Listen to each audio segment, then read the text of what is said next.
Hoje estamos abrindo 4 arquivos empoeirados e entrando direto nas sombras, onde a justiça quase escapou. Sarasota, 1985. Uma jovem mãe brilhante, Denise Mary Stafford, encontrada morta em sua própria casa, com seu bebê chorando no quarto ao lado. Uma fita de DNA esperaria 36 anos para falar. E quando finalmente o fez, o assassino já estava no túmulo. Carmel, 1981. Sonia Denning Stone, representante de vendas da Levi's, assassinada antes do almoço. Um arranhão misterioso no rosto da vizinha, uma testemunha que inverteu sua versão e um tribunal que chamou tudo de fruto da árvore venenosa. 4 décadas depois, detetives retornaram em Jeans para prender um avô. Flórida, 2000 a 2001. 3 jovens, Kimberly, Simas e Jessica, desaparecem na noite, apenas para ressurgir como vítimas de assassinato, ligadas pela mesma assinatura brutal. O principal suspeito, um carismático playboy brasileiro que fugiu do país e talvez tenha fingido a própria morte. Albuquerque, 1988 a 1989. 2 universitárias, Althea Oakley e Caitlin Arquette, foram mortas a tiros com 1 ano de diferença. Suas famílias lutaram contra o silêncio por 32 anos, até que o assassino entrou em uma delegacia e confessou, alegando que Deus lhe dissera para fazê-lo. 4 histórias de evidências perdidas, pistas congeladas e famílias se recusando a desistir. 4 lembretes de que assassinos podem fugir, se esconder e até morrer, mas a verdade continua respirando.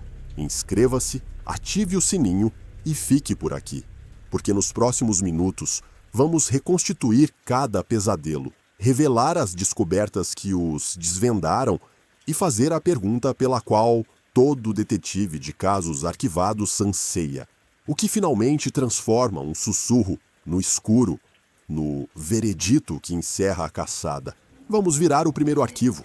Pegue um lanche, diminua as luzes e junte-se a mim, enquanto decodificamos pistas, confrontamos a ciência com o sigilo e homenageamos as vítimas cujas vozes se recusaram a desaparecer. Suas histórias começam agora, juntos. Processo de caso número 1. O assassinato de Denise Marie Stafford. Na manhã de 13 de outubro de 1985, o Departamento de Polícia de Sarasota atendeu a uma série de telefonemas angustiantes que os levaram a uma casa tranquila na Avenida Tarpon. Lá já encontraram o corpo sem vida de Denise Marie Stafford, de 28 anos, uma jovem mãe cuja vida família havia sido tragicamente interrompida. Seu marido, Frank Stafford, havia chegado à casa mais cedo naquele dia, apenas para se deparar com a cena devastadora. Dentro da casa, sua filha de 1 ano foi encontrada ilesa, em outro cômodo, viva e alheia ao horror que se desenrolava nas proximidades. Denise era conhecida em sua comunidade como uma pessoa afetuosa, alegre e gentil. Amigos e vizinhos a descreveram como uma pessoa de espírito alegre, sempre cheia de vida e compaixão. Sua morte chocante causou comoção na vizinhança, deixando muitos incrédulos. Quem poderia ter cometido um ato tão brutal contra alguém tão amado? A investigação inicial revelou que Denise provavelmente foi morta em algum momento, entre a madrugada de 12 de outubro, por volta das 23 horas, e a madrugada de 13 de outubro, por volta das 3 horas e 10 minutos.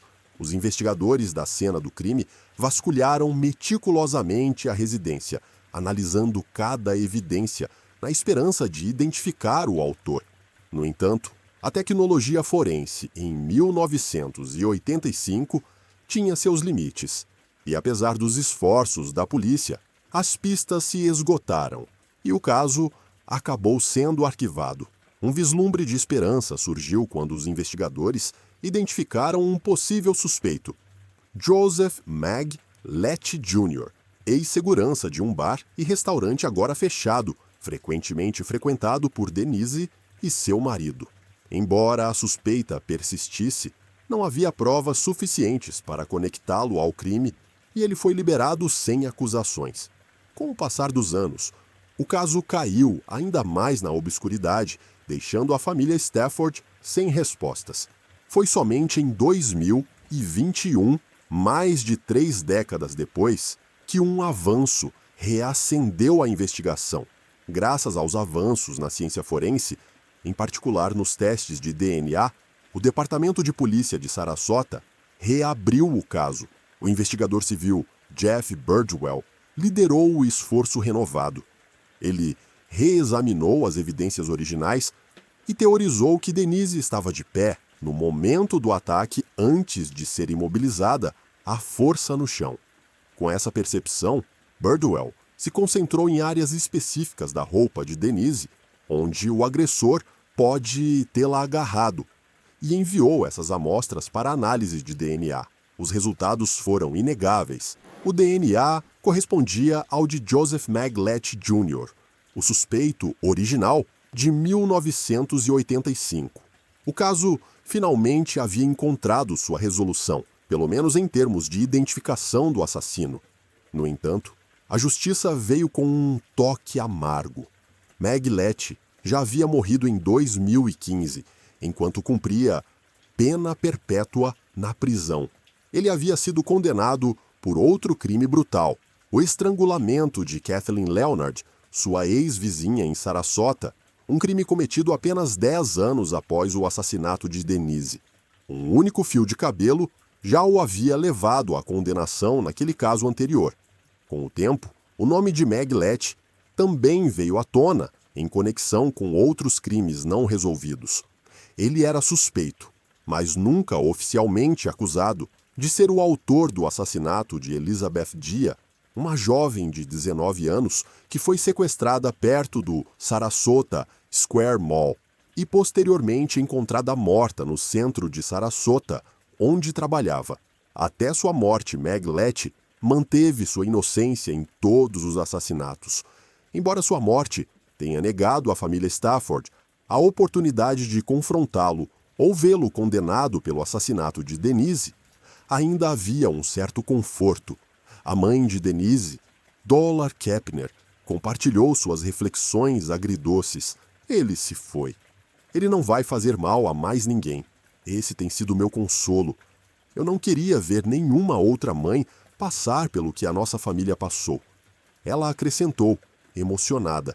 Ela era amorosa, era uma boa filha, e todos nós a amávamos e sentíamos sua falta. Caso número 2. O caso arquivado do Jeans, o assassinato de Sonia Carmen Herrick Stone. Nossa história começa nas ruas ensolaradas de Carmel, Califórnia, no final da década de 1970. Um novo capítulo havia acabado de começar para Sonia Carmen Herrick, uma mulher de pouco mais de 30 anos. Recém-divorciada e criando um filho, ela havia deixado para trás sua vida passada em Quebec, Canadá, em busca de um novo começo. Com um emprego como representante de vendas na Levi Strauss, ela estava determinada a construir uma vida estável na costa oeste. Em 1976, Sonia se casou novamente, desta vez com um homem chamado Michael Stone. O casal teve um filho, mas, infelizmente, esse casamento também terminou em divórcio. Mesmo assim, Sonia permaneceu na Califórnia, abraçando uma vida que, superficialmente, parecia normal, comum e sem incidentes. Até que tudo mudou. 15 de outubro de 1981, uma descoberta terrível. Passava pouco do meio-dia quando a amiga de Sonia, Caroline McBride, chegou à sua casa. O que ela encontrou a assombraria para sempre. Sonia estava morta. Ela havia sido assassinada naquela manhã. Sonia tinha apenas 30 anos. A polícia rapidamente iniciou uma investigação. Havia sinais claros de arrombamento e sinais de luta. Parecia um roubo, mas, estranhamente, nada de valor havia sido levado. Carolyn McBride, a pessoa que descobriu o corpo, não foi tratada como suspeita. No entanto, os detalhes que ela forneceu da cena se tornariam cruciais mais tarde. Apesar do ímpeto inicial, o caso começou a esfriar, até que uma testemunha inesperada se apresentou. Um arranhão suspeito e uma acusação repentina. Entra Michelle Wilson, amiga de um morador local, chamado Michael Glazebrook, que morava do outro lado da rua de Sonia. Michelle alegou que Glazebrook estava na cena do crime no dia do assassinato, ainda mais suspeito. Glazebrook foi visto com um arranhão recente no rosto, um arranhão que ele nunca explicou. Será que Sonia o arranhou enquanto lutava pela vida? Glazebrook não tinha antecedentes criminais, apenas alguns mandados de trânsito, mas a acusação era contundente. Ele se tornou o foco da investigação. No entanto, Carolyn McBride, amiga de Sonia, disse às autoridades que Sonia não tinha nenhuma ligação com Glazebrook. Mesmo assim, as peças começaram a se encaixar, até que tudo se desfez novamente. O caso desmorona. Em 10 de novembro de 1982, mais de um ano após o assassinato, Michelle Wilson retratou-se. Ela alegou que muito tempo havia se passado e que sua memória não era mais confiável.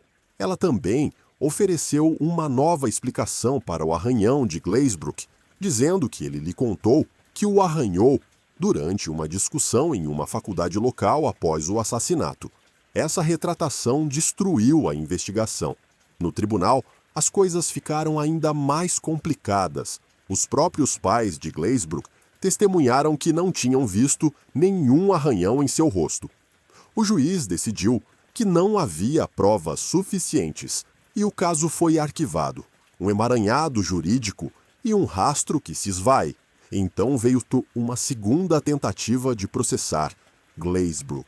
Mas, desta vez, a defesa reagiu com firmeza. O tribunal soube que Glazebrook havia sido preso sob falsos pretextos por mandados de trânsito e, em seguida, interrogado sobre o assassinato sem justa causa. As provas obtidas nesse processo, incluindo amostras de sangue e depoimentos feitos e sob pressão, foram consideradas inadmissíveis. Foi considerado fruto da árvore venenosa, um termo jurídico que significa que, como a prisão foi ilegal, qualquer coisa coletada dela não poderia ser usada em tribunal. Novamente, as acusações foram retiradas e o caso esfriou. Becos sem saída, contradições, anotações perdidas, testemunhas dando depoimentos conflitantes. Mesmo o álibi de Glazebrook jogando softball no dia do assassinato nunca foi totalmente verificado, porque seus companheiros de equipe nem sequer foram entrevistados. 4 décadas depois, um avanço. Quase 40 anos se passaram. O caso de Sonia desapareceu na obscuridade, mais um arquivo não resolvido em uma gaveta de casos arquivados. Até 2021, graças aos avanços na tecnologia de DNA, os detetives conseguiram reexaminar o arquivo do caso de Sonia e desta vez tinham algo sólido. As evidências apontavam mais uma vez para Michael Glazebrook e, desta vez, estavam prontos. Munidos de um novo mandado de prisão, os detetives fizeram uma última visita a Glazebrook, agora com 65 anos. Em homenagem à carreira de Sonia na Levi Strauss, eles usaram calças jeans quando o prenderam. Ele foi preso por homicídio, com fiança fixada em $1 milhão. Atualmente, ele aguarda julgamento e muitos esperam que isso finalmente encerre um caso que assombra a família e os investigadores de Sonia há mais de 4 décadas. A justiça pode ser lenta, mas nunca esquece. Esta é a história de Sonia Carmen Herrick Stone e o caso arquivado, que se recusou a permanecer arquivado. Arquivo do caso número 3, os 3 assassinatos da Flórida. A Flórida tem sido, há muito tempo, um cenário assustador para alguns dos crimes mais infames dos Estados Unidos. Do notório Ted Bundy, e do terrível estripador de Gainesville, Danny Rolling, a figuras menos conhecidas como Christine Falling e Gary Ray Bowles.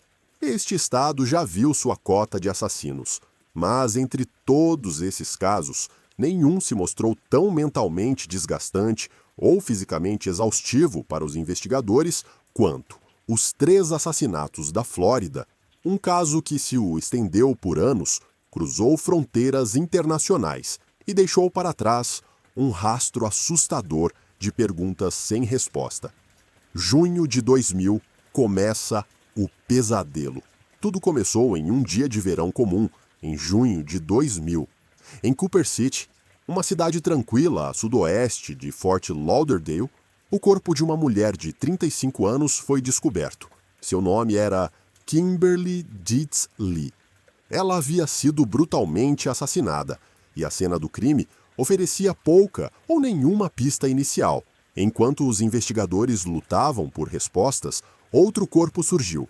Desta vez foi Simas, uma mulher de 21 anos, cujo corpo sem vida foi encontrado perto de Dania Beach, a poucos quilômetros de onde Kimberly foi encontrada. 2 assassinatos, 2 mulheres, um condado, e então o silêncio. Até um ano depois, em 2001, a tragédia aconteceu novamente.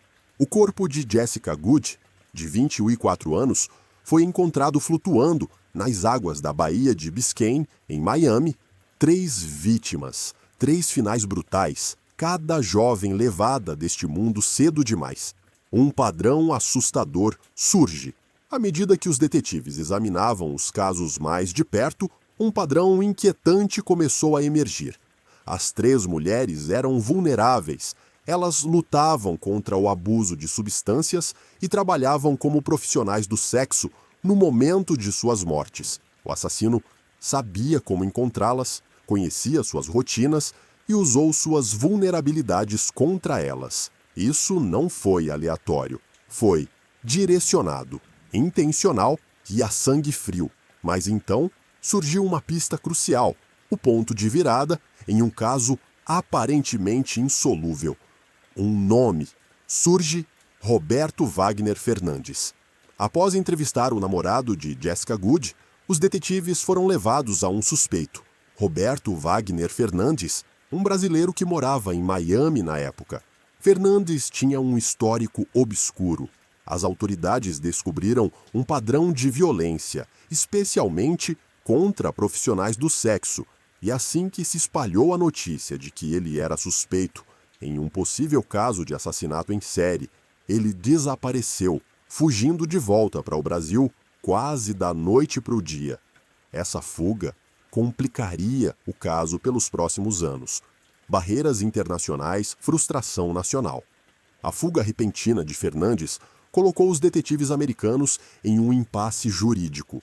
Como o Brasil não extradita seus cidadãos, as autoridades da Flórida foram bloqueadas em quase todos os momentos e, embora não conseguissem contatá-lo no Brasil, Fernandes não havia desistido.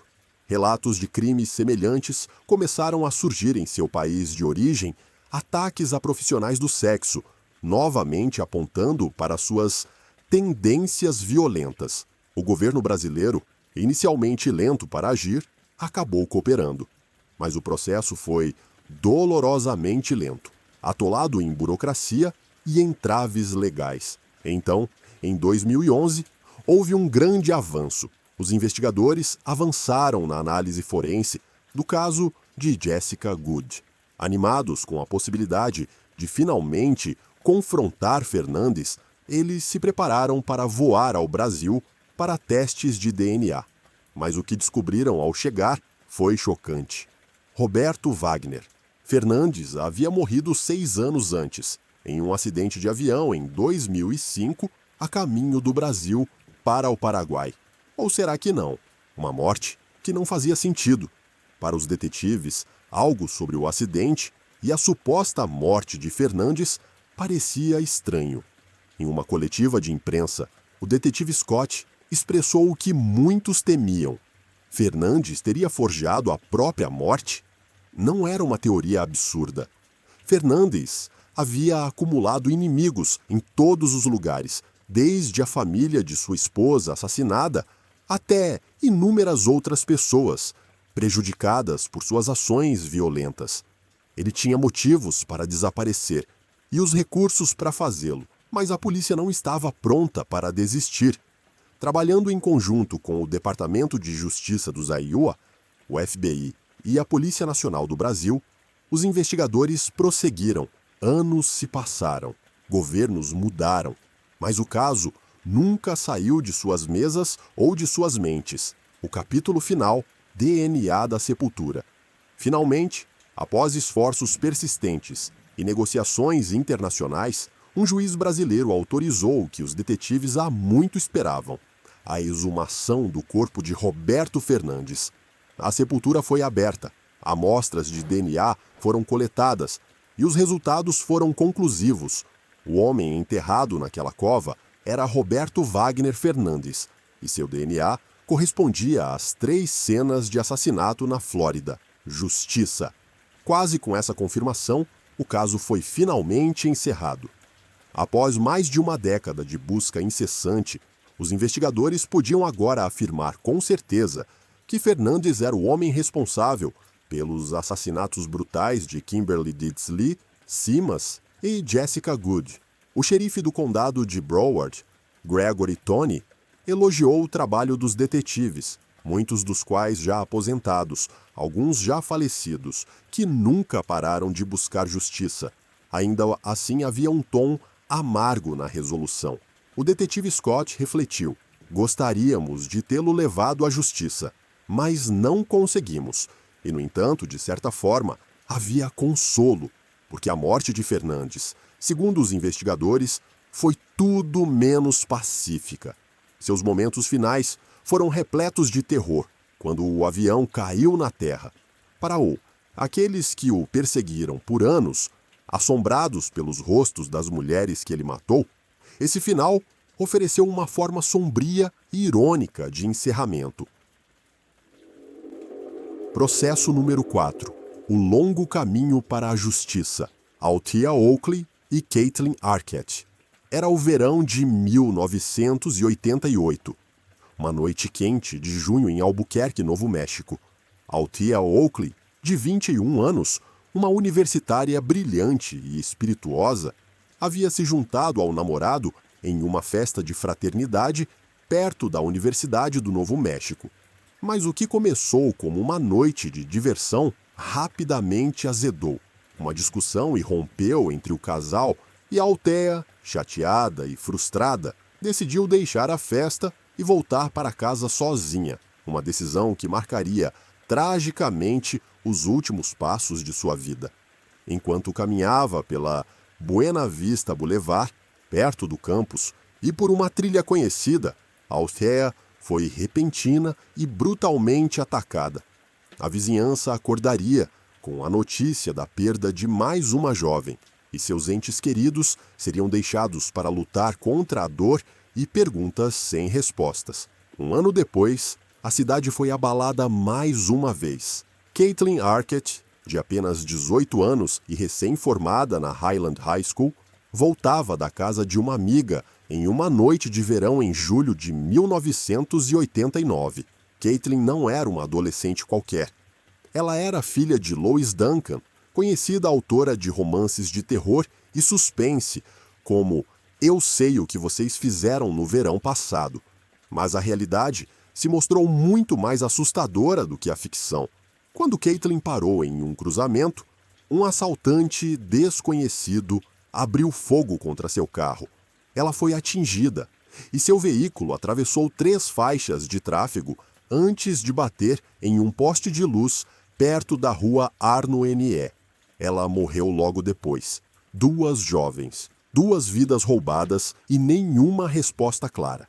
Por mais de 3 décadas, as famílias Arquette e Oakley estavam devastadas e determinadas. Lois Duncan, que já foi autora best-seller de terror, abandonou sua carreira em ficção de suspense. Em vez disso, começou a escrever livros infantis e passou o resto da vida buscando a verdade por trás da morte da filha. Os Oakleys também nunca pararam de lutar por justiça, mas os anos se arrastaram e os casos foram arquivados. Então veio uma reviravolta chocante. Em 20 de julho de 2021, quase 32 anos após o assassinato de Caitlin Arquette, um homem chamado Paul Apodaca, então com 53 anos, entrou no departamento de polícia da Universidade do Novo México e disse algo que chocou os policiais. Ele tinha informações sobre assassinatos de muito tempo atrás. Enquanto os detetives ouviam atentamente, Apodaca não apenas compartilhou informações, ele confessou. Ele admitiu ter matado Alteo Oakley, Caitlin Arquette e até mesmo uma terceira mulher, cuja identidade a polícia ainda não divulgou. A Apodaca forneceu um relato perturbadoramente detalhado da noite em que assassinou Althea. Na época, ele trabalhava como auxiliar de segurança no que era então a TVI, hoje Central New Mexico Community College. Ele alegou ter visto Althea em um estacionamento, entrou em seu carro e a seguiu enquanto ela caminhava sozinha sob a luz fraca da rua. Ela sorriu para ele. Disse: "Oi", um gesto de gentileza, mas isso só agravou a tragédia. Apodaca disse aos investigadores: "Essa é a pior parte. Eu machuquei alguém que sorriu para mim." Quando perguntado por quê, sua resposta foi arrepiante. "Acho que o que me levou a fazer isso foi todo o ódio que eu sentia pelas mulheres. Quando criança, vi homens tratando mulheres mal, e as mulheres se aproximavam desses homens. Tentei ser boazinha, mas ninguém queria isso. Então, fiquei com ciúmes e simplesmente deixei isso escapar. Foi uma confissão angustiante, movida por ressentimento, misoginia e uma vida inteira de raiva não resolvida." O chefe de polícia de Albuquerque, Harold Medina, tinha uma conexão pessoal com este caso. Em 1990, ele foi o primeiro a receber uma bolsa de estudos em memória de Althea Oakley e agora, mais de 30 anos depois, fez a viagem solene até Taos, Novo México, para entregar a notícia pessoalmente aos pais dela. O caso não estava mais arquivado. O assassino confessou. O chefe Medina disse, mais tarde, que a mãe de Althea, ao vê-lo, presumiu que ele estava lá para informá-los de que o caso havia sido oficialmente encerrado. Mais um beco sem saída. Mas, em vez disso, ela recebeu o presente agridoce da justiça, há muito aguardada. A confissão de Apodaca sobre o assassinato de Caitlin Arquette também coincidia com detalhes importantes da cena do crime.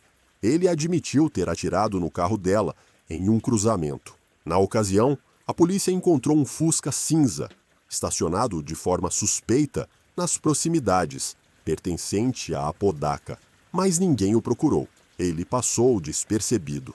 Quando perguntado por que matou Caitlin, sua resposta foi novamente fria e distante. Ela estava apenas no lugar errado, na hora errada. A ironia de tudo isso? O trabalho de Apodaca na TVI era proteger os alunos, especialmente as mulheres. Ele foi designado para patrulhar estacionamentos e garantir que as alunas chegassem aos seus carros em segurança. Tudo isso enquanto escondia um passado violento. Mesmo menor de idade, sua ficha criminal era extensa e, poucos meses antes de sua confissão em 2021, ele se declarou culpado de agressão agravada com arma letal. Apodaca, agora sem teto, disse aos investigadores que teve um despertar espiritual e que foi a palavra de Deus que o fez se apresentar depois de todos esses anos. Ele olhou um policial nos olhos e disse: "É uma pena que tenha demorado tanto, mas agora sei que o que fiz foi maligno, foi sinistro."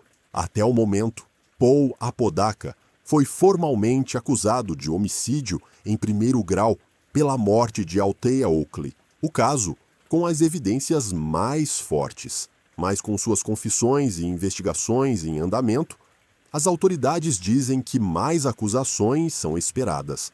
As famílias de Althea e Caitlin esperaram mais de 3 décadas por justiça e, embora nenhuma confissão possa curar a dor das filhas perdidas, talvez, finalmente, o silêncio que assombrava esses casos tenha sido quebrado. A verdade, enterrada por tanto tempo, veio à tona.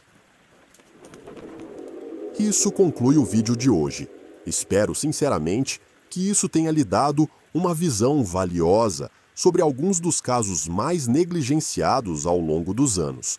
Se você achou isso útil, por favor, considere curtir, se inscrever e ativar as notificações para se manter atualizado. Se não tiver certeza do que comentar, basta deixar um 555. Isso me avisa que você assistiu até o final. Obrigado novamente pelo seu tempo e apoio. Há mais a caminho, então fique ligado.